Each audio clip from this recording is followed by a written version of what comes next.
জামিআ তিরমিজির 2416 নম্বর হাদিস। আন আব্দুল্লাহ ইবনে মাসউদ রাদিয়াল্লাহু তাআলা আনহু قال قال رسول الله صلى الله عليه وسلم لا تزول قدم ابن آدم يوم القيامة من عند ربه حتى يسأل عن 50। আব্দুল্লাহ ইবনে মাসউদ রাদিয়াল্লাহু তাআলা আনহু বর্ণনা করেন, আল্লাহর রাসূল সাল্লাল্লাহু আলাইহি ওয়াসাল্লাম বলেন, কিয়ামতের ময়দানে আদম আলাইহিস সালাতু ওয়াস সালামের সন্তানেরা 5টি প্রশ্নের উত্তর দেওয়া ছাড়া কেউ এক পা সামনে অগ্রসর করতে পারবে না। তাহলে আমার সাথে বলেন, কিয়ামতের ময়দানে প্রশ্ন হবে কয়টা? আবার বলেন কয়টা? 5টা প্রশ্নের উত্তর দেওয়া ছাড়া আমরা কিন্তু কেউ এক পাও সামনে অগ্রসর হতে পারবো না। 1 নম্বর, আন উমরিহি ফিমা আফনাহু, আল্লাহ বলবেন, আমি আল্লাহ তোমাদেরকে যে জীবন দান করেছিলাম এই জীবন কোথায় ব্যয় করেছো? আমি যে তোমাদেরকে যে জীবন দিয়েছিলাম এই জীবনটা কোথায় ব্যয় করেছো? 2 নম্বর, ওয়া আন শাবাবিহি ফিমা আবলাহু, আমি আল্লাহ তোমাদেরকে 2য় নাম্বার প্রশ্ন, আমি আল্লাহ তোমাদেরকে যে যৌবন দান করেছিলাম এই যৌবনটা কোথায় ব্যয় করেছো? 3 নম্বর, ওয়া আন মালিহি মিন আইনা ইকতাসাবাহু, তোমরা কিভাবে সম্পদ সঞ্চয় করেছো, জমা করেছো? ওয়াফিমা আনফাকাহু, 4 নম্বর প্রশ্ন, তুমি এই সম্পদ কোথায় কোথায় ব্যয় করেছো? 5 নম্বর, ওমাদা আমিলা ফিমা আলিমা, কতটুকু কোরআন এবং হাদিসের ইলম অর্জন করেছো, এর উপর আমল করেছো? তাহলে আমার সাথে বলেন, কিয়ামতের ময়দানে প্রশ্ন হবে কয়টা? 1 নম্বর জীবন সম্পর্কে প্রশ্ন, 2 নম্বর যৌবন সম্পর্কে আমরা যারা যুবক রয়েছে তাদেরকে প্রশ্ন করা হবে, 3 নম্বর কিভাবে আমরা সম্পদ সঞ্চয় করি এর ব্যাপারে কি হবে? প্রশ্ন হবে। 4 নম্বর, আমরা কোথায় সম্পদ ব্যয় করি এভাবে প্রশ্ন হবে। 5 নম্বর, কতটুকু কোরআন এবং হাদিসের ইলম অর্জন করেছি, কোথায় ব্যয় করেছি, মানে কতটুকু আমল করেছি, কতটুকু কোরআন এবং হাদিসের ইলম অর্জন করেছি আর কতটুকু আমল করেছি। তাহলে মাহফিলে আসছে কোরআন এবং হাদিসের ইলম অর্জন করার জন্য, তাই না? শুনেন, যদি আপনাদের নিয়ত খালেস থাকে যে কোরআন এবং হাদিসের ইলম অর্জন করার জন্যই আসছেন, আজকে দুঃখের বিষয়, পরিতাপের বিষয় যে আজকে কোরআন এবং হাদিস থেকে যখন আলোচনা হয় তখন আমরা মুখ ফিরিয়ে নিই। কোরআন এবং হাদিসের বাহিরের আলোচনা হলে আমরা মনোযোগ দিয়ে শুনি। সত্য না মিথ্যা? যারা কোরআন এবং হাদিসের আলোচনা করেন এই আলোচনা শুনতে আমাদের ভালো লাগে না, দেখবেন যে চলে যাচ্ছে। আর যখন দেখবেন এদিক সেদিকের কথা বেশি, খুব ভাল লাগে। সত্য না মিথ্যা? অথচ আল্লাহ তাআলা বলেন, ইন্নামাল মুমিনুনা আল্লাযীনা ইযা যুকিরাল্লাহু ওয়াজিলাত কুলুবুহুম ওয়া ইযা তুলিয়াত আলাইহিম আয়াতুহু যাদাতুহুম ঈমানা, যখন কোরআন থেকে কথা বলা হবে, কোরআনের তেলাওয়াত হবে, ঈমান বৃদ্ধি পাবে। ওমান আযলামু মিম্মান যুকিরা বিআয়াতি রাব্বিহি ফাআরাদা আনহা, ওই ব্যক্তি থেকে আর বড় জালেম কে হতে পারে, অত্যাচারী কে হতে পারে, যাদের সামনে কোরআনের আয়াত এবং রাসূলুল্লাহর হাদিস থেকে আলোচনা করা হয় আর এখান থেকে মুখ ফিরিয়ে নেয়। আল্লাহ আমাদেরকে হেফাজত করেন, কিন্তু বাস্তবতা তো সত্য নাকি? আল্লাহ বুঝার তৌফিক দান করেন। তাহলে আল্লাহ রাব্বুল আলামিন আমাকে আপনাকে কি দিয়েছেন? যদি আপনারা যেই কথা বলতে চাচ্ছিলাম, যদি এখানে খালেস নিয়তে আসেন তাহলে আপনার আমার জন্য জান্নাতের রাস্তা সহজ করে দিবেন কে? আল্লাহ। হাদিসটা দীর্ঘ, আমি সংক্ষিপ্ত একটা কথা বলে দিই এখানে। সুনানে ইবনে মাজার 223 নম্বর হাদিস, আন আবি দারদা রাদিয়াল্লাহু তাআলা আনহু قال سمعت النبي صلى الله عليه وسلم يقول من سلك طريقا يلتمس فيه علما سهل الله له به طريقا إلى الجنة। রাসূল বলেন, যে ব্যক্তি কোরআন এবং হাদিসের ইলম অর্জন করার জন্য কোনো একটা পথকে অবলম্বন করলো, আল্লাহ রাব্বুল আলামিন তার জন্য জান্নাতের রাস্তা সহজ করে দিবেন। ওয়াজ মাহফিলগুলো হলো কোরআন এবং হাদিস চর্চা, কোরআন এবং হাদিস শিক্ষার একটা পন্থা, একটা মাধ্যম। যদি আপনার ইখলাসিয়াত থাকে, আসলেই যদি কোরআন এবং হাদিস থেকে ইলম অর্জন করতে আসেন, কোরআন এবং হাদিস জানার জন্য আসেন, তাহলে তো এটা লাভ। আর যদি মনে করেন যে না, আজকে কাকে কে বাস দেয় এটা শোনার জন্য আসছি, তাহলে লাভ হবে না। বুঝে আসছে? আল্লাহ আমাদেরকে বুঝার তৌফিক দান করেন। তাহলে আল্লাহ রাব্বুল আলামিন আমাদেরকে যে প্রশ্ন করবেন, এক নম্বর প্রশ্ন, আমাকে আল্লাহ তাআলা দুনিয়াতে কেন প্রেরণ করলেন? আল্লাহর ইবাদত করার জন্য। কার ইবাদত? আবার বলেন, কার ইবাদত? আল্লাহর ইবাদত করার জন্য আল্লাহ তাআলা প্রেরণ করেছেন। সূরাতুজ জারিয়ার 56 নম্বর আয়াতে আল্লাহ বলেন, ওয়ামা খলাকাতুল জিন্না ওয়াল ইনসা ইল্লা লিয়াবুদুন, আমি মানব জাতিকে এবং জিন জাতিকে শুধুমাত্র আমার ইবাদতের জন্যই সৃষ্টি করেছি, অন্য কারো দাসত্ব করার জন্য সৃষ্টি করি নাই, অন্য কারো ইবাদত করার জন্য সৃষ্টি করি নাই, অন্য কারো কাছে মাথা নত করার জন্য সৃষ্টি করি নাই। একমাত্র আমি মানব জাতিকে এবং জিন জাতিকে শুধুমাত্র আল্লাহর ইবাদতের জন্য, আমার ইবাদতের জন্যই সৃষ্টি করেছি। সূরা বনী ইসরাঈলের 23 নম্বর আয়াত আল্লাহ বলেন, ওয়াকাদা রাব্বুকা আল্লা তা'বুদু ইল্লা ইয়্যাহ, আপনার রব এটা সিদ্ধান্ত গ্রহণ করেছেন তোমরা একমাত্র আল্লাহর ইবাদত করবে। ইবাদত হবে কার? আবার বলেন, ইবাদত হবে কার? ইয়াকা না'বুদু ওয়া ইয়াকা নাস্তাঈন, সূরা ফাতিহার 4 নম্বর আয়াত আল্লাহ বলেন, ইয়াকা না'বুদু, আমরা আপনারই ইবাদত করি, আপনার কাছেই সাহায্য চাই। এই জন্য আমাদের ইবাদত হবে কার জন্য? ইবাদত কিন্তু অন্য কারো জন্য হতে পারে না। সূরা আনআমের 162 নম্বর আয়াত আল্লাহ বলেন, কুল ইন্না সলাতি ওয়া নুসুকি ওয়া মাহইয়ায়া ওয়া মামাতি লিল্লাহি রাব্বিল আলামিন, হে নবী বলেন, কুল ইন্না সলাতি, আমার নামাজ আল্লাহর জন্য, আমার রুকু আল্লাহর জন্য, আমার সিজদা হবে কার জন্য? আল্লাহর জন্য। কোন শায়েখ পূজার করা যাবে না, কোন শায়েখের কাছে মাথা নত করা যাবে না, সিজদা করা যাবে না, কোন পীরের কাছে সিজদা করা যাবে না, কোন মাজারে সিজদা করা যাবে না, একমাত্র সিজদা করতে হবে কাকে? ওয়া নুসুকি, আমার কুরবানি আল্লাহর জন্য, মাহইয়ায়া, আমার জীবন হবে কার জন্য? আল্লাহর জন্য, মামাতি, আমার মৃত্যু হবে আল্লাহর জন্য। এই জন্য যদি রক্ত দিতে হয় আল্লাহর জন্য দিতে হবে, দ্বীনকে প্রতিষ্ঠার জন্য দিতে হবে, দেশ রক্ষার জন্য দিতে হবে। এছাড়া অন্য কিছুর জন্য আমার আপনার রক্ত দেওয়া জায়েজ নাই, হারাম। যদি রক্ত দিতে হয় আল্লাহর দ্বীন বাস্তবায়নের জন্য রক্ত দিতে হবে, যদি রক্ত দিতে হয় দেশ রক্ষার জন্য রক্ত দিতে হবে, যদি রক্ত দিতে হয় দ্বীন ইসলামকে প্রতিষ্ঠার জন্য রক্ত দিতে হবে। এছাড়া অন্য কারো জন্য রক্ত দেওয়া যাবে না। আর দ্বীন ইসলামের জন্য যারা রক্ত দিবে আল্লাহ রাব্বুল আলামিন তাদেরকে এই দুনিয়াতে সম্মানিত করবেন। আর যারা দ্বীন ইসলাম প্রতিষ্ঠার জন্য যাদেরকে রক্ত ঝরিয়েছে আল্লাহ রাব্বুল আলামিন তাদেরকে জালেম বলেছে, আর জালেমদেরকে আল্লাহ রাব্বুল আলামিন এই দুনিয়া থেকে নিশ্চিহ্ন করেই দিবেন। এদেরকে চিহ্ন রাখবে? এদের নিদর্শন, এদের চিহ্ন বলতে দুনিয়াতে কিছু থাকবে না। যদি কিছু রাখে এটা পরবর্তীদের জন্য নিদর্শন হিসেবে রাখবে। বুঝে আসছে? আপনারা বলবেন কোথায় পাইছেন? সূরা আনআমের 15 নম্বর আয়াত আল্লাহ বলেন, ফাকুতিয়া দাবিরুল কওমিল্লাযীনা যালামু, যারা জালেম, যারা অত্যাচার করে এদের শিকড় থেকে উপড়িয়ে ফেলা হবে। যারা জালেম এদের শিকড় একবারে উপড়ে ফেলা হবে, এটাই বাস্তবতা। বুঝে আসছে? এখানে আমি জালেম, আমি যদি জুলুম করি আমারও শিকড় উপড়িয়ে ফেলা হবে। আপনি যদি করেন, আপনারা করেন, আপনাদের শিকড় আল্লাহ উপড়ে ফেলবেন। এই জন্য জুলুম থেকে বেঁচে থাকতে হবে। আল্লাহ আমাদেরকে বুঝার তৌফিক দান করেন। তাহলে বলেন, আমাদের নামাজ কার জন্য? আমাদের কুরবানি কার জন্য? আমাদের জীবন কার জন্য? আমাদের মৃত্যু হবে কার জন্য? আল্লাহর জন্য। এই জন্য ইবাদত হবে কার? আল্লাহর ইবাদত হবে, অন্য কারো ইবাদত করা যাবে না। আল্লাহর সাথে কল কুনতু রাদিফান নবী সাল্লাল্লাহু আলাইহি ওয়াসাল্লাম আলা হিমার ইকালু লাহু উফাইর। মুআজ ইবনে জাবাল রাদিয়াল্লাহু তাআলা আনহু বর্ণনা করেন, এক সফরে আল্লাহর রাসূল সাল্লাল্লাহু আলাইহি ওয়াসাল্লামের গাধার উপর আমি পিছনে বসা ছিলাম। এই গাধার নাম হলো উফাইর।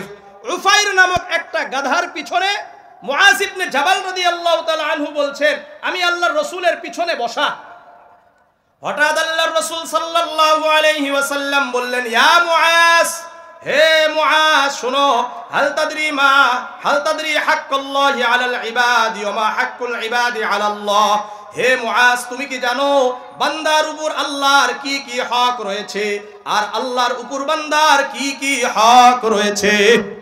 আমাদের উপর আল্লাহর কি কি অধিকার আর আল্লাহর উপর আমাদের কি কি অধিকার, এটা মুআজ রাদিয়াল্লাহু তাআলা আনহুকে রাসূলুল্লাহ জিজ্ঞাসা করছেন।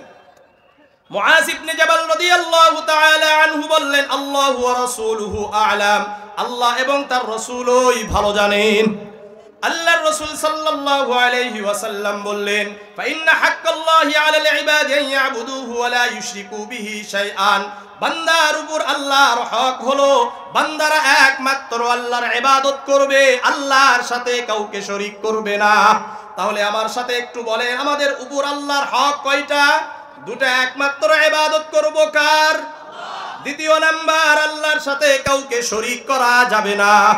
আল্লাহর সাথে কাউকে শরীক করা যাবে না। এরপরে আল্লাহর রাসূল বলেন, শুনো, ওয়া হাক্কুল ইবাদি আলাল্লাহ, আল্লাহর উপর বান্দার হক কি? আল্লাহ ইউআযিবু মান লা ইউশরিকু বিহি শাইআন। যেই বান্দারা আল্লাহর ইবাদত করে, আল্লাহর সাথে কাউকে শরীক করে না, ওই বান্দাকে আল্লাহ রাব্বুল আলামিন জাহান্নাম থেকে মুক্ত করে জান্নাত দিয়ে দিবেন। তাহলে আমরা আল্লাহর কয়টা হক আদায় করব? এক নম্বর, ইবাদত হবে কার? এক নম্বর, ইবাদত হবে কার? দ্বিতীয় নাম্বার, আল্লাহর সাথে কাউকে শরীক করা যাবে না। আল্লাহর সাথে যারা শরীক করে তাদের দুনিয়া এবং আখিরাত বরবাদ এবং ধ্বংস হয়ে যায়। এই জন্য কখনো আল্লাহর সাথে শিরক করা যায় না। সহিহ বুখারীর ৭৬৬ নম্বর হাদিস, عن أبي هريرة رضي الله تعالى عنه قال قال رسول الله صلى الله عليه وسلم اجتنبوا السبع الموبقات। আবু হুরায়রা রাদিয়াল্লাহু তাআলা আনহু বর্ণনা করেন, আল্লাহর রাসূল সাল্লাল্লাহু আলাইহি ওয়াসাল্লাম বলেন, হে আমার সাহাবারা, হে আমার উম্মত, শোনো, তোমরা দুনিয়া এবং আখিরাত ধ্বংসকারী ৭টি বিষয় থেকে দূরে থাকবা। কয়টি বিষয় থেকে? ক্বালু ওয়া মা হুন্না ইয়া রাসূলুল্লাহ। সাহাবারা বললেন, ইয়া রাসূলুল্লাহ, ইয়া হাবিবাল্লাহ, দুনিয়া ধ্বংসকারী আখিরাত ধ্বংসকারী ৭টি বিষয় কি কি? আল্লাহর রাসূল সাল্লাল্লাহু আলাইহি ওয়াসাল্লাম বললেন, আশশিরকু বিল্লাহ, এক নম্বর আল্লাহর সাথে শরীক করা। আমাদের মধ্যে অনেকেই নামাজি আছে কি নাই? রোজা রাখে আছে কি নাই? সব কিছু করে, এরপরেও আল্লাহর সাথে শরীক করে আছে কি নাই? যারা গণতন্ত্র মানে এরা শিরকের মধ্যে লিপ্ত আছে। যারা সেকুলারিজম এরাও কিসের মধ্যে লিপ্ত আছে? শিরকের মধ্যে লিপ্ত আছে। ভালো করে মনে রাখেন, এগুলো সব শিরক। কারণ গণতন্ত্র এর মূল অর্থ কি? Government by the people, of the people and for the people. The supreme power is the only for the people. সকল ক্ষমতার উৎস জনগণ। এটা কি শিরক না? শিরক না, শিরক। এই জন্য ভালো করে মনোযোগ দিয়ে বুঝেন, রাসূল বললেন, এক নম্বর দুনিয়া ধ্বংসকারী আখিরাত ধ্বংসকারী হলো শিরক। এক নম্বর কি? শিরক। দুই নম্বর, ওয়াসসিহরু, জাদু টোনা করা। আমাদের এলাকার মধ্যে জাদু টোনা আছে কি নাই? জাদু টোনা মূলত হিংসা থেকে আসে। কোথায় থেকে? হিংসা থেকে। অথচ আমাদের মধ্যে হিংসা আছে কি নাই? হুজুরদের মধ্যে হিংসা কম আছে, টুপিওয়ালাদের মধ্যে হিংসা বেশি না কম? আমার মধ্যে বেশি, মানে আমাদের মধ্যে বেশি। আমার কথা বলতেছি। আল্লাহ তাআলা হিংসা থেকে আমাদেরকে বেঁচে থাকার তৌফিক দান করেন। সুনানে আবি দাউদে ৪৯০৩ নম্বর হাদিস, عن أبي هريرة رضي الله تعالى عنه قال قال رسول الله صلى الله عليه وسلم إياكم والحسد فإن الحسد يأكل الحسنات كما تأكل النار الحطب। আবু হুরায়রা রাদিয়াল্লাহু তাআলা আনহু বর্ণনা করেন, আল্লাহর রাসূল সাল্লাল্লাহু আলাইহি ওয়াসাল্লাম বলেন, হে আমার উম্মত, তোমরা হিংসা থেকে বেঁচে থাকো, কেননা হিংসা তোমাদের আমলকে এমন ভাবে ধ্বংস করে দিবে, জ্বালিয়ে পুড়িয়ে ছাই করে দিবে, যেমন নাকি কাষ্ঠকে আগুন জ্বালিয়ে দেয়। এখানে যদি আগুন থাকে আর কাঠ থাকে, তাহলে কাঠের অস্তিত্ব থাকবে? ঠিক তেমনি ভাবে আমার আপনার অন্তরের ভিতরে যদি হিংসা থাকে, ওখানে ঈমান আর আমলের জায়গা থাকবে না। এই জন্য হিংসা থেকে বাঁচতে পারবো তো ইনশাআল্লাহ? কারা কারা হিংসা থেকে বাঁচতে চান? হিংসা থেকে বাঁচবেন ইনশাআল্লাহ। শুনেন, আপনাদেরকে বলি, রাসূলুল্লাহর সাথে কারা কারা জান্নাতে থাকতে চান? যারা যারা রাসূলুল্লাহর সাথে জান্নাতে থাকতে চান, আপনাদের কাছে একটা আমলের কথা বলে যাই, করবেন? সবাই করবেন তো ইনশাআল্লাহ? কঠিন আমল একটা। জামিআ তিরমিজির 2678 নম্বর হাদিস, আন আনাস ইবনে মালিক রাদিয়াল্লাহু তাআলা আনহু قال قال لي رسول الله صلى الله عليه وسلم يا بني। আনাস ইবনে মালিক রাদিয়াল্লাহু তাআলা আনহু বর্ণনা করেন, আল্লাহর রাসূল সাল্লাল্লাহু আলাইহি ওয়াসাল্লাম বললেন, হে বৎস শুনো, ইন কাদারতা আন তুসবিহা ওয়া তুমসি লাইসা ফি কলবিকা গিশুন লিআহাদিন ফাফআল। আল্লাহর রাসূল আনাস ইবনে মালিক রাদিয়াল্লাহু তাআলা আনহুকে ডেকে বললেন, হে বৎস শুনো, ইন কাদারতা আন তুসবিহা ওয়া তুমসি লাইসা ফি কলবিকা গিশুন লিআহাদিন ফাফআল। তুমি যদি সকাল এবং সন্ধ্যা এমন ভাবে অতিবাহিত করতে পারো তোমার অন্তরে কারো ব্যাপারে হিংসা বিদ্বেষ থাকবে না, তাহলে তুমি এমন ভাবে তোমার জীবনটাকে অতিবাহিত করো। সকালটা কাটবে হিংসা মুক্ত, সন্ধ্যাটা কাটবে হিংসা মুক্ত। সকালটা কাটবে হিংসা মুক্ত, সন্ধ্যাটা কাটবে হিংসা মুক্ত। এরপরে আবার আল্লাহর রাসূল আনাস ইবনে মালিককে বললেন, ইয়া বুনাইয়া, হে বৎস শুনো, ওয়াযালিকা মিন সুন্নতি, সকাল সন্ধ্যা হিংসা মুক্ত জীবন কাটানো এটা আমার সুন্নত। ওমান আহইয়া সুন্নতি, এই সকাল সন্ধ্যা হিংসা মুক্ত জীবন কাটানো এই সুন্নতকে নিজের জীবনে বাস্তবায়ন করবে, আহাব্বানি, ওই ব্যক্তি আমাকে ভালোবাসলো। ওমান আহাব্বানি কানা মাই ফিল জান্নাহ, সকাল সন্ধ্যা হিংসা মুক্ত জীবন কাটানো এটা কার সুন্নত? এই সুন্নতকে যারা নিজেদের জীবনে বাস্তবায়ন করলো এরা কাকে ভালোবাসলো? রাসূলুল্লাহকে ভালোবাসলো। আর এই সুন্নত নিজেদের জীবনে বাস্তবায়ন করার মাধ্যমে রাসূলুল্লাহকে যারা ভালোবাসলো, আল্লাহর রাসূল বলেন, কানা মাই ফিল জান্নাহ, ওই ব্যক্তি আমার সাথে জান্নাতে থাকবে। তাহলে রাসূলুল্লাহর সাথে জান্নাতে থাকার আমল কি? সকাল সন্ধ্যা হিংসা মুক্ত জীবন কাটানো। মনে থাকবে তো ইনশাআল্লাহ? আবার বলেন, দুনিয়া এবং আখিরাত ধ্বংসকারী বিষয় কয়টি? 1 নম্বর আশিরকু বিল্লাহ, শিরক করা। 2 নম্বর ওয়াসিহরু, জাদু টুনা করা। 3 নম্বর ওয়াকাতলুন নাফসিল্লাতী হারামাল্লাহু ইল্লা বিল হাক্কি, অন্যায়ভাবে মানুষ হত্যা করা। আমাদের মাঝে মানুষ হত্যা আছে কি নাই? আছে কি নাই?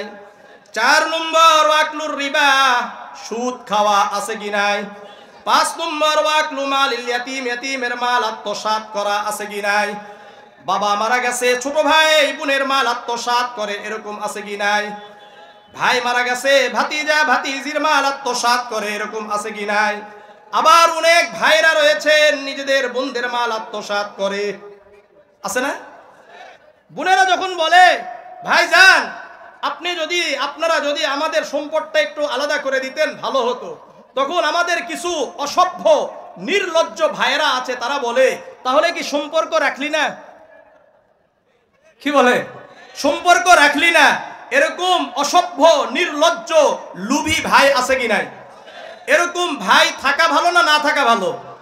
আল্লাহ এই সমস্ত নির্লজ্জ অসভ্য লুভি ভাই থেকে আমাদের মা বোনদেরকে হেফাজত করে। তাহলে কয় নম্বর গেল? 5। 6 নম্বর ওয়াত্তাওয়াল্লি ইয়াউমাস সাহবি, যুদ্ধের ময়দান থেকে পলায়ন করা। এই জন্য যুদ্ধের ময়দান থেকে পলায়ন করা যায় না। আর 5 নম্বর 6 নম্বর ওয়াকসফুল মুহসানাতিল মুমিনাতিল গাফিলা। 7 নম্বর ওয়াকসফুল মুহসানাতিল মুমিনাতিল গাফিলা, সতী সাধবী নারীর উপর অপবাদ দেওয়া। সতী সাধবী নারীর উপর অপবাদ দেয় ওই সমস্ত লম্পট পুরুষেরা যারা অন্য জায়গায় পরকিয়া করে, নিজেরটা ধামাচাপা দেওয়ার জন্য নিজের স্ত্রীর উপর অপবাদ দেয়। এরকম আছে কি নাই? আমার সাথে বলেন, ধ্বংসকারী বিষয় কয়টা? 1 নম্বর শিরক করা, 2 নম্বর জাদুটোনা করা, 3 নম্বর অন্যায়ভাবে হত্যা করা, 4 নম্বর সুদ খাওয়া, 5 নম্বর ইতিমের মাল আত্মসাৎ করা, 6 নম্বর যুদ্ধের ময়দান থেকে পলায়ন করা, 7 নম্বর সতী সাধবী নারীর উপর অপবাদ দেওয়া। এরকম অপবাদ থেকে বাঁচবো তো ইনশাআল্লাহ? কারা কারা বাঁচতে চান? সবাই বাঁচবেন তো ইনশাআল্লাহ? মুসনাদে আহমদের 22075 নম্বর হাদিস, মনোযোগ দিয়ে হাদিসটা শুনেন। عن معاذ بن جبل رضي الله تعالى عنه قال أوصاني رسول الله صلى الله عليه وسلم بعشر كلمات মুআয ইবনে জাবাল রাদিয়াল্লাহু তাআলা আনহু বর্ণনা করেন আল্লাহর রাসূল সাল্লাল্লাহু আলাইহি ওয়াসাল্লাম আমাকে 10টি উপদেশ দিয়েছেন। কয়টি উপদেশ? 10টি উপদেশ দিয়েছেন। এক নম্বর, লা তুশরিক বিল্লাহি শাইআন ওয়া ইন কুতিলতা ওয়া হুররিকতা, তুমি আল্লাহর সাথে কাউকে শরীক করবা না, যদিও তোমাকে হত্যা করা হয়, আগুনে জ্বালিয়ে দেওয়া হয়। কারা কারা আছেন আমাদেরকে যদি ফাঁসির কাস্টে ঝুলতে হয় এরপরেও আল্লাহর সাথে আমরা বেঈমানি করব না? সবাই রাজি আছেন? আল্লাহর সাথে কাউকে শরীক করা যাবে না, যদিও আমাদেরকে আগুনে জ্বালিয়ে দেওয়া হয়, ফাঁসি দেওয়া হয়, অথবা আমাদেরকে হত্যা করা হয়, আমরা আল্লাহর সাথে কখনো শরীক করব না। মনে থাকবে তো ইনশাআল্লাহ? সবার মনে থাকবে? আল্লাহ আমাদেরকে কবুল করেন এগুলো। তাহলে আমাদের জীবনকে আল্লাহ রাব্বুল আলামিন জিজ্ঞাসা করবেন, এই তোমরা কি শিরক করছো কিনা? কিয়ামতের ময়দানে আমরা বলবো যে না না, আমরা শিরক করি নাই। দ্বিতীয় নাম্বার, এই হাদিসটা পুরোটা শোনা দরকার সবার।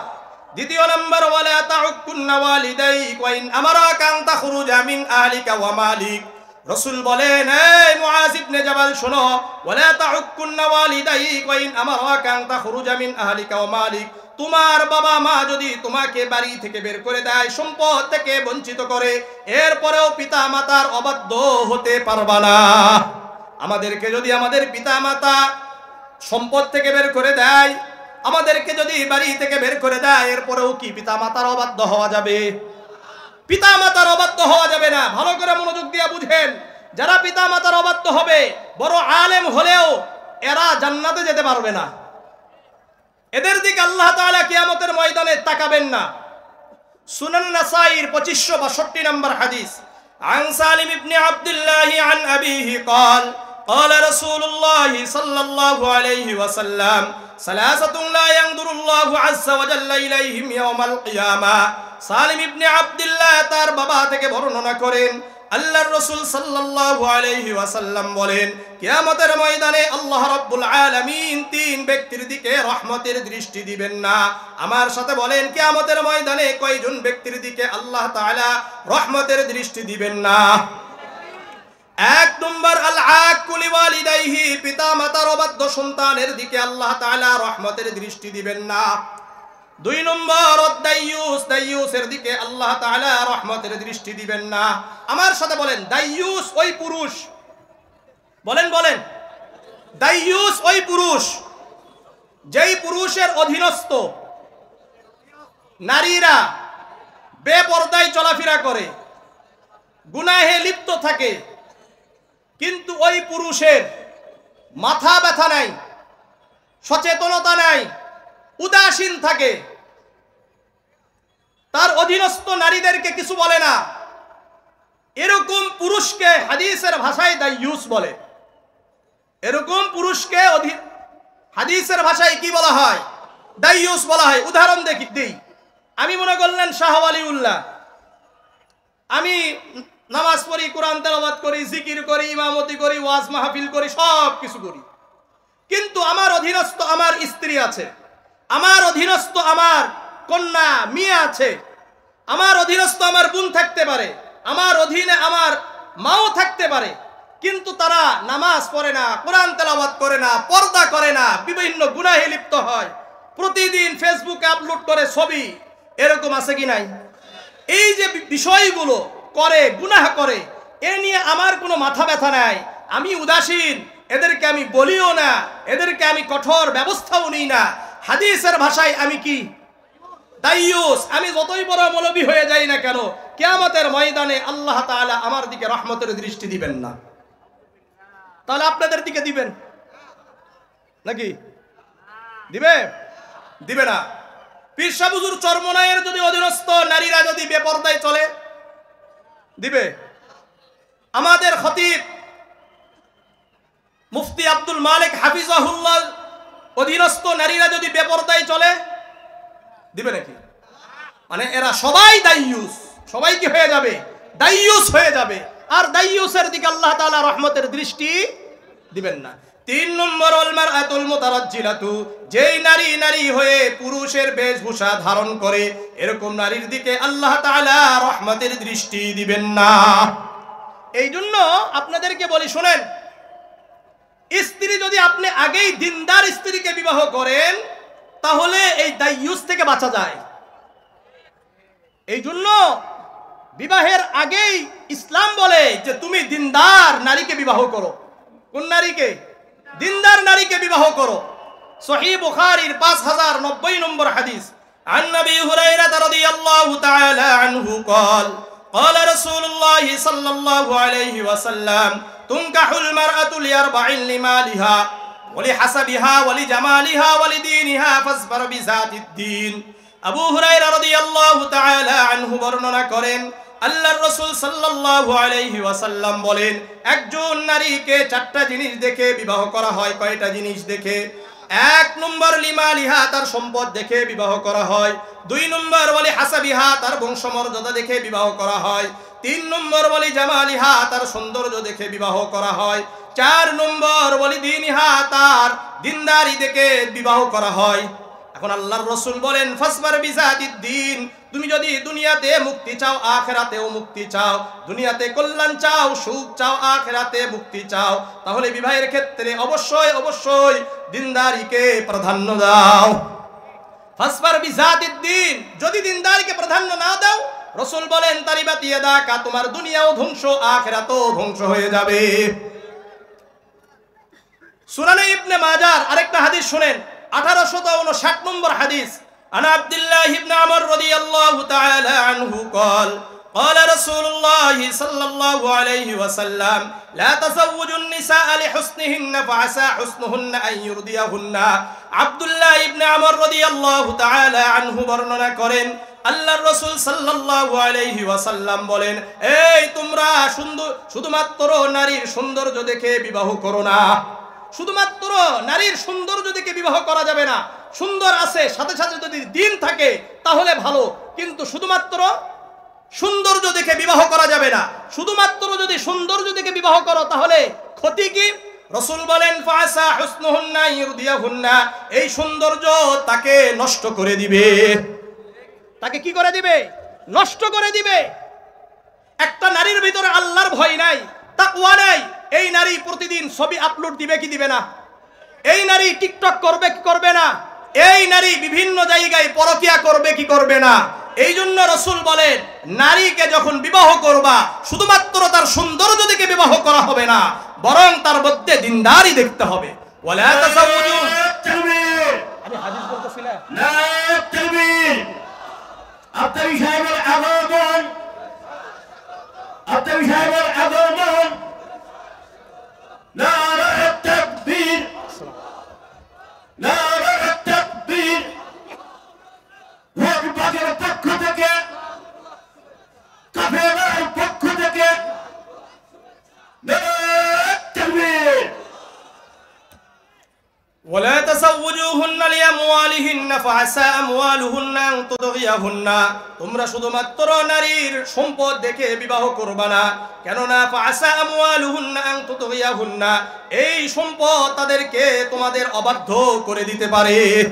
একটা নারীর মধ্যে শুধুমাত্র সম্পদ আছে কিন্তু তার মধ্যে আল্লাহর ভয় নাই, এই সমস্ত নারীরা তাদের স্বামীর অবাধ্য হয়ে যায়, স্বামীর আনুগত্য করে না, স্বামীর আনুগত্য করে না।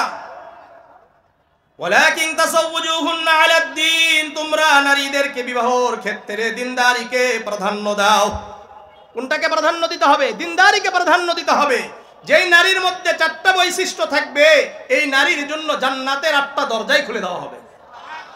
সহিহ ইবনে হিব্বানের 4163 নম্বর হাদিস, আন নবী হুরায়রা রাদিয়াল্লাহু তাআলা আনহু قال قال رسول الله صلى الله عليه وسلم إذا صلت المرأة خمسها وصامت شهرها وحسنت فرجها وأطاعت زوجها, আল্লাহর রাসূল বলেন যে নারী 5 ওয়াক্ত নামাজ পড়বে, রমাদানের রোজা রাখবে, 5 ওয়াক্ত নামাজ, রমাদানের রোজা, ওয়া হাসানাত ফারজাহা, যৌনাঙ্গের হেফাজত করবে, পূর্ণাঙ্গ পর্দা করে চলবে, ওয়া আতাআত যাওজাহা, স্বামীর আনুগত্য করবে, ইলা লাহা উদখুলিল জান্নাতা মিন আইয়ি আবওয়াবিল জান্নাতি শিতি, ওই নারীর জন্য বলা হবে তোমার জন্য জান্নাতের 8টি দরজাই খুলে দেওয়া হলো, যেই দরজা দিয়ে ইচ্ছে তুমি ওই দরজা দিয়ে জান্নাতে প্রবেশ করো। এই জন্য ইবাদত করব কার? আল্লাহর। আল্লাহর সাথে কাউকে শরীক করা যাবে না। 2 নম্বর, পিতা মাতার অবাধ্য হওয়া, আবার বলেন পিতা মাতার অবাধ্য হওয়া যাবে না। 3 নম্বর, ওই যে 10টা উপদেশ, আমি 10টা উপদেশ বলে শেষ করে দিচ্ছি।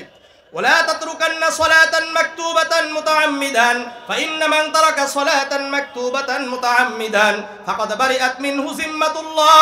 5 ওয়াক্ত নামাজের 1 ওয়াক্ত নামাজও ছাড়া যাবে না। যে ব্যক্তি 5 ওয়াক্ত নামাজের 1 ওয়াক্ত নামাজও ছেড়ে দেয়, ওই ব্যক্তি আল্লাহর দায়িত্ব থেকে বের হয়ে যায়। এই জন্য কারা কারা চান আল্লাহর দায়িত্বে থাকতে, একটু হাত উঠিয়ে দেখায়। তাহলে কয় ওয়াক্ত নামাজ পড়তে হবে? শুধুমাত্র ফজরের নামাজ ছাড়া না, ফজরের নামাজ সহ? কারা কারা ফজরের নামাজ পড়বো ইনশাআল্লাহ? জামাতের সাথে পড়বো ইনশাআল্লাহ। আল্লাহ আমাদেরকে কবুল করেন। জামাতের সাথে পড়বেন, যেহেতু হুজুর চলে আসছে, আমি ওদিকে আর হাদিসে যাচ্ছি না। 3 নম্বর। 4 নম্বর, ওয়ালা তাশরাবান্না খামরান ফাইন্নাহু রাসু কুল্লি ফাহিশা, মদ পান করবে না, কেননা মদ সকল প্রকার অশ্লীলতা, খারাপের মূল। বুঝে আসছে? একটা হাদিস আপনাদেরকে না বললেই নয়, ভালো করে মনে রাখেন। কিয়ামতের ময়দানে যারা মদখোর, এদের দিকেও আল্লাহ, এরা জান্নাতে পর্যন্ত পৌঁছবে না। সূরা নাসাই 2562 নম্বর যে হাদিস বলেছি, ওয়া সালাসাতুন লা ইয়াদখুলুনাল জান্নাহ, 3 ব্যক্তি জান্নাতে প্রবেশ করবে না। তোর মধ্যে এক নম্বর আছে ওয়াল মুদমিনু আলাল খামার, যারা মদ পানকারী এরা জান্নাতে যাবে না। এরা কি জান্নাতে যাবে না? এই জন্য মদ পান করা যাবে না। 5 নম্বর, ওয়াইয়াকা ওয়াল মাসিয়া ফাইন্না বিল মাসিয়াতি হাল্লা সাখাতুল্লাহি আযজা ওয়া জাল্লা, গুনাহের কাছাকাছি যাওয়া যাবে না, কেননা গুনাহের কারণে আল্লাহ তাআলার আযাব অবতীর্ণ হয়। আল্লাহর আযাব কি হয়? অবতীর্ণ হয়। 15টা গুনাহ এমন আছে যেই গুনাহের কারণে আজকে আমরা বিভিন্ন বিপদে পড়ছি। কয়টা গুনাহ? জামিআ তিরমিজির 2210 নম্বর হাদিস, আন আলী ইবনে আবি তালিব রাদিয়াল্লাহু তাআলা আনহু قال قال رسول الله صلى الله عليه وسلم اذا فعلت امتي 15 خصلة حل بها البلاء। আলী ইবনে আবি তালিব রাদিয়াল্লাহু তাআলা আনহু বর্ণনা করেন, আল্লাহর রাসূল সাল্লাল্লাহু আলাইহি ওয়াসাল্লাম বলেন, যখন আমার উম্মত 15টি গুনাহে লিপ্ত হয়ে যাবে, বিভিন্ন দিক থেকে তারা বিপদের সম্মুখীন হবে। আল্লাহর রাসূলকে জিজ্ঞাসা করা হলো, ইয়া রাসূলুল্লাহ, ইয়া হাবিবাল্লাহ, 15টি গুনাহ কি কি? আল্লাহর রাসূল বললেন, ইযা কানাল মাগনামু দুআলান, যখন রাষ্ট্রীয় সম্পদ ব্যক্তিগত সম্পদে পরিণত হয়ে যাবে, দেশের সম্পদ যখন ব্যক্তিগত সম্পদে পরিণত হবে, মনে করবেন আমাদের উপর আল্লাহ তাআলার গজব আসবে। 2 নম্বর, ওয়াল আমানাতু মাগনামান, যখন আমানত লুটের আমাল হয়ে যাবে। আমাদের অনেক এমপি মন্ত্রীরা রয়েছেন যাদের কাছে দেশের সম্পদ আমানত থাকে, এগুলো লুটেরা হয়ে যায়। 3 নম্বর, ওয়াস যাকাতু মাগরামান, যাকাত জরিমানা হিসাবে হয়ে যাবে। 4 নম্বর, আতাআর রাজুলু যাওজাতাহু, মানুষ নারীদের আনুগত্য করবে। 1 নম্বর, দেশের সম্পদ ব্যক্তিগত সম্পদে পরিণত হয়ে যাবে।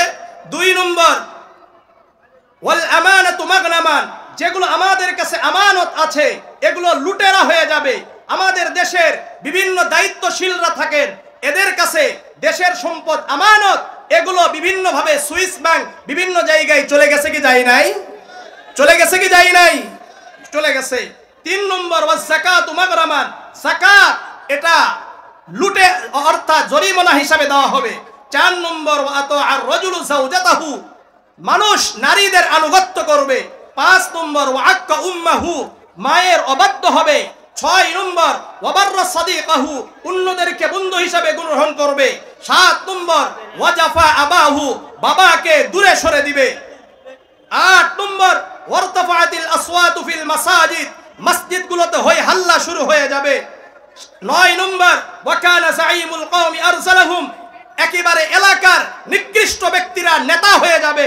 10 নম্বর, ওকরিমার রাজুলু মাখাফাতা শাররিহি, শুধুমাত্র মানুষদেরকে তাদের হয়রানি থেকে, তাদের অনিষ্টতা থেকে বাঁচার জন্য তাদেরকে সম্মান করা হবে। 11 নম্বর অশুরিবাতিল খুমুর, মদ্যপানের সাইলাব শুরু হয়ে যাবে। 12 নম্বর ওয়ালুবিসাল হারির, রেশমের কাপড় পরিধান করা হবে। 13 নম্বর উত্তুখিদাতিল কাইনাত, নর্তকীদেরকে মূল্যায়ন করা হবে। 14 নম্বর ওয়াল মাআজিফ, নাচ গান, গান বাজনাকে মূল্যায়ন করা হবে। আজকে বিভিন্ন অনুষ্ঠানগুলো, বিয়ের অনুষ্ঠান, সবগুলো অনুষ্ঠানে গান বাজনা আছে কি নাই? গান বাজনা ছাড়া অনুষ্ঠান চলে না, এরকম আছে কি নাই? এটা একটা গুনাহ। আর 15 নম্বর ওয়ালা'আনা আখিরু হাযিহিল উম্মতি আউওয়ালাহা, শেষ যুগের মানুষরা আগের যুগের মানুষদেরকে গালি দিবে। রাসূল বলেন এই 15টি গুনাহ যখন হবে, আল্লাহ রাব্বুল আলামিন এই উম্মতকে, আল্লাহ তাআলা তার বান্দাদেরকে বিভিন্ন বিপদের সম্মুখীন করে দিবে। মনে থাকবে কয়টা গুনাহ? 15টা গুনাহ। আপনার জন্য, আমার জন্য লিখে রাখা দরকার। এই 15টা গুনাহ আমাদের সমাজে প্রত্যেকটাই আছে, প্রতিটা আছে কি নাই? আমাদের দেশের সম্পদ অন্য জায়গায় যায় কি যায় না? আমাদের এলাকার একেবারে নিকৃষ্ট ব্যক্তিরা নেতা হয়েছে কি হয় না? আমরা শুধুমাত্র তাদেরকে সম্মান করি, তাদের অনিষ্টতা থেকে বাঁচার জন্য এরকম হয় কি হয় না? মদ্যপানের সাইলাব আছে কি না? সব আছে। রাসূলের এই হাদিস আমি মনে করি প্রত্যেক মুসলমানের জন্য এই হাদিসটা বাড়িতে লিখে রাখা দরকার, আর মনে করা দরকার আমি কি এই 15টার মধ্যে আছি কিনা। এই 15টার মধ্যে শেষ করতেছি, হাদিস বলি শেষ করি। শুনেন, 10টা উপদেশের মধ্যে 1 নম্বর উপদেশ, আল্লাহর সাথে শরীক করা যাবে না। 2 নম্বর পিতা মাতার অবাধ্য হওয়া যাবে না। 3 নম্বর 5 ওয়াক্ত নামাজের 1 ওয়াক্ত নামাজও ছাড়া যাবে না। 4 নম্বর মদ পান করা যাবে না। 6 নম্বর গুনাহের কাছাকাছি যাবে না। বিশেষ করে 15টা যেই গুনাহ বললাম, এই গুনাহের কাছে যায়েন না। আরেকটা গুনাহ আছে, জামিআ তিরমিজির 2211 নম্বর হাদিস, ওয়া তুআল্লিমা লিগাইরিদ্দিন, ধর্ম বিবর্জিত শিক্ষা সিলেবাস চালু করলে ওই দেশে কখনো আল্লাহর শান্তি আসতে পারে না। ঠিক আছে? 6 নম্বর ওয়াইয়াকা ওয়াল ফিরার মিনাজ যাহাব ওয়া ইন হালাকান নাস, যুদ্ধের ময়দান থেকে পলায়ন করা যাবে না যদি যুদ্ধের ময়দানে সকল মুজাহিদ শহীদ হয়ে যায়। 7 নম্বর ওয়াইদা আসাবান নাস মাউতুন ওয়া আনতা ফীহিম ফাসবুত, কোন এলাকায় যদি মহামারী দেখা দেয়, ওই এলাকায় যদি তোমরা থাকো তাহলে বের হবা না, তাহলে বের হওয়া যাবে না। 8 নম্বর ওয়ানফিক আলা ইয়ালিকা মিন তাওলিক, যথাসাধ্য পরিবারের উপর খরচ করো। 9 নম্বর ওয়ালা তারফা আনহুম আসাকা আদাবান, সন্তানের উপর থেকে শাসনের লাঠি সরানো যাবে না। আজকে কিশোর গ্যাং তৈরি হওয়ার মূল ব্যাপারটা আমি মনে করি বাবা মায়ের শাসন আজকে সন্তানের উপর থেকে উঠে গেছে। 10 নম্বর ওয়াখিফহুম ফিল্লাহ, সর্বদা আমরা, আল্লাহর রাসূল বলেন তোমাদেরকে, তোমাদের সন্তানদেরকে আল্লাহর ভয় দেখাইতে থাকো। এই মোট কয়টা উপদেশ? 10টা উপদেশ। তাহলে আল্লাহ রাব্বুল আলামিন কিয়ামতের ময়দানে প্রশ্ন করবেন কয়টা? 10টা। 1 নম্বর আমাদের জীবন সম্পর্কে, এই জীবন সম্পর্কে কিছু কথা আপনাদের সামনে তুলে ধরলাম। আমরা ইবাদত করব তো ইনশাআল্লাহ। আলহামদুলিল্লাহ, আমার কাছে খুব ভালো লেগেছে যে শ্রমিকরা করেছেন। শ্রমিকদের ব্যাপারে একটা হাদিস না বললেই নয়। সহিহ বুখারীর 97 নম্বর হাদিস, عن أبي بردة عن أبيه قال قال رسول الله صلى الله عليه وسلم ثلاثة لهم أجران, 3 ব্যক্তিকে আল্লাহ তাআলা দ্বিগুণ সওয়াব দান করেন। কয়জন ব্যক্তিকে? 3 ব্যক্তিকে। রাজুলুম মিন আহলিল কিতাব আমানা বিনবিয়িহি ওয়া আমানা বিমুহাম্মাদিন সাল্লাল্লাহু আলাইহি ওয়াসাল্লাম, যারা আহলে কিতাব ছিল, বনি ইসরাইলের লোক ছিল, যারা ইহুদি নাসারা ছিল, তারা তো তাদের নবীদের উপর ঈমান এনেছে। আবার যখন মুহাম্মদুর রাসূলুল্লাহ সাল্লাল্লাহু আলাইহি সাল্লামকে নবী পেয়েছে, তখন নবী মুহাম্মদ সাল্লাল্লাহু আলাইহি সাল্লামের উপর ঈমান এনেছে। এরকম ব্যক্তিকে আল্লাহ তাআলা দ্বিগুণ সওয়াব দিবেন। 2 নম্বর ওয়াল আব্দুল মামলুক, ওই কর্মচারী, ওই শ্রমিক, ইদা আদ্দা হাক্কাল্লাহ ওয়া হাক্কা মাওয়ালিহি, যে তার আল্লাহর হক আদায় করে এবং তার মালিকের হক আদায় করে। আমার কাছে ভালো লেগেছে যে আলহামদুলিল্লাহ এই শ্রমিক ভাইরা তারা কাজ করে তাদের মালিকের হকও আদায় করছে, আবার আল্লাহর হকও আদায়